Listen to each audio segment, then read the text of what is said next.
I think it's fair to say that Vauxhall have knocked it out of the park with this latest Astra hatchback. It's entertaining to drive, it's stylish, and the interior's probably one of the smartest on the market. But what about the Sports Tourer?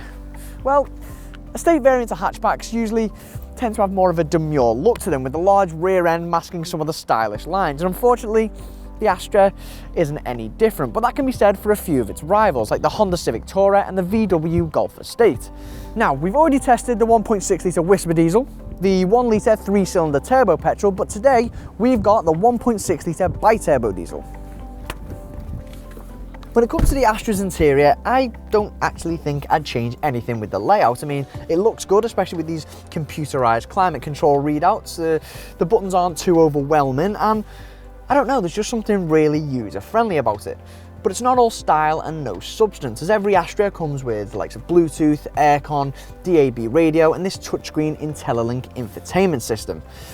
Now, go for something like this SRI nav model and you get sat-nav, of course. You also get lane keep assist, a forward-facing camera, and the OnStar system, which I'll come back to in a moment. And practicality up front is pretty good as well. You get this cool sliding armrest. There's absolutely loads of adjustments in the driver's seat. You get really good sized door bins which can fit large bottles in. You get 2 convenient cup holders in the middle as well, and we've also got this optional £40 fragrance diffuser which smells lovely.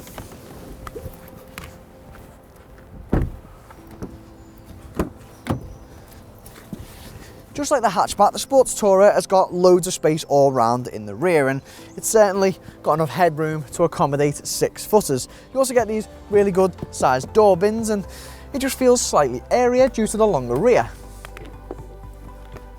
One of the things that disappointed me about the hatchback was the large loading lift that you got at the boot and when you folded the rear seats down, but thankfully the Sports Tourer eliminates both these problems.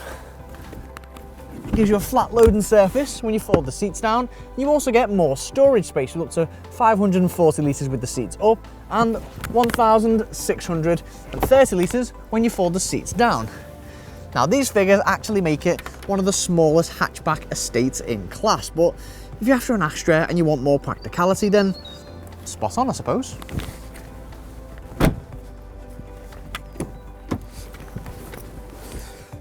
Right, before we set off, I want to find somewhere to go for lunch, and we're going to use the OnStar system to help us do that. And if you do want to see any other features of the OnStar system, then you can watch our Astra hatchback review by clicking here. Now,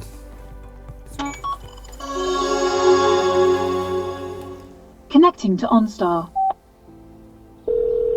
Vauxhall OnStar, this is Greta speaking. How may I help you? Hi, we're looking for somewhere nearby to go for some fast food. I don't know if you can help us out. Of course, I'll be more than happy to assist you with that. I'm going to download that towards your navigation system as we speak. Once the call terminates, just follow the directions to start your route. Okay, great, thank you. Thank you for using OnStar and enjoy your meal. Cheers, thank you. Thank you, goodbye. Bye. Cool, good to go.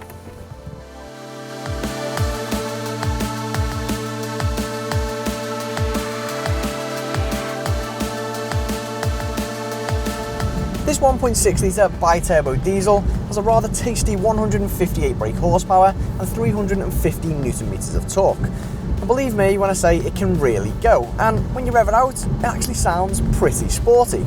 One of the best things about this diesel though is how placid and manageable it can be when you're driving through the city, as that grunter power only really comes in when you gun it in 3rd gear.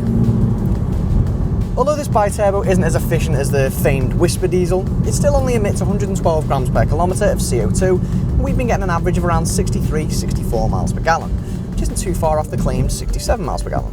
They've split the ride and handling compromise almost perfectly down the middle with the Astra. On one hand, the steering's responsive, slightly weightier in diesel models than in petrols, and on the other hand, the ride's not too firm, not too soft. The Sports Tourer is actually slightly comfier than the hatchback. You can also opt to press this sport button down here, which makes the steering slightly weightier and more responsive, although I don't really think you need it. A few other little things worth mentioning are the slightly grabby brakes, which do take some getting used to, and the gearbox for me could be a bit snappier, but I think that's just down to me wanting to rifle through the gears quicker because the diesel's so punchy. The gearbox does pose a bit of an issue when it comes to buttons though, and I know I said I wouldn't change any buttons on the inside, but when this gear stick is in 1st, 3rd or 5th, you can struggle to see the buttons behind it. Only a small thing, but worth noting.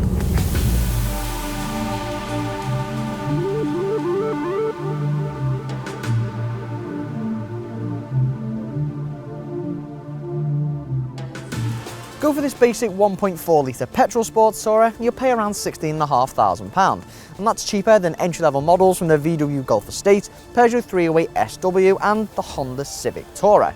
Go for this bi-turbo diesel with the SRI nav trim and you'll pay upwards of around £23,000. So as is the question with a lot of other estate variants, does this offer all the good things of its smaller counterpart, but with added practicality? Well, yeah. And if it wasn't for its slightly dowdier appearance, it might actually be challenging the hatch for sales. I mean, it's only £1,000 more expensive. What do you think of the Astra Sports Tourer? Let us know in the comments section below, and don't forget to subscribe to our YouTube channel. Click on the inquire button to find out more details about this car, or for any other models, visit carkeys.co.uk. And to watch more reviews, click one of the links on screen now.